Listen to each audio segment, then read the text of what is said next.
Быстрые и точные удары ногами. Эти ребята постигают японское искусство самообороны карате Кёкусинкай. Это младшая, а всего в школе карате тренируют 3 группы от 4 до 18 лет. Ауель Шагенов тренирует детей в Ингушетии уже 3 года. Наставник объясняет, карате не просто спорт, а свод правил для физического и духовного развития человека. Само карате он воспитывает. Там у нас этикет, как японский вид спорта, правила поведения. И закаляет. У нас вот полноконтактное карате.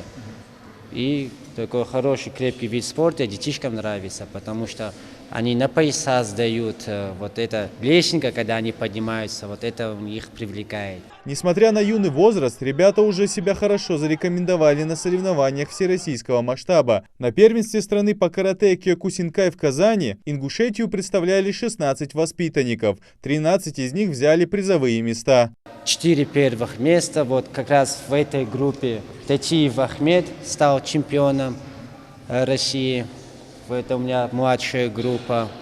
Он же стал единственным в чемпионате лучший боец соревнований, потому что 4 боя и 4 нокаута получилось. Но ножки хорошие, он прям хорошо разбросался.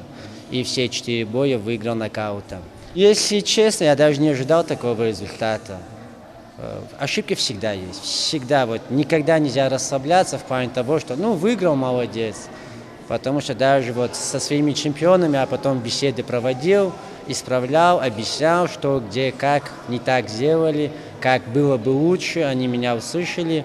И в дальнейшем только больше, дальше больше. Ахмед Татиев лучший в своем возрасте. Спортсмен был самым младшим в группе, однако это не помешало ему забрать все 4 поединка. Побед добился коронным ударом. Пытался в голову попасть.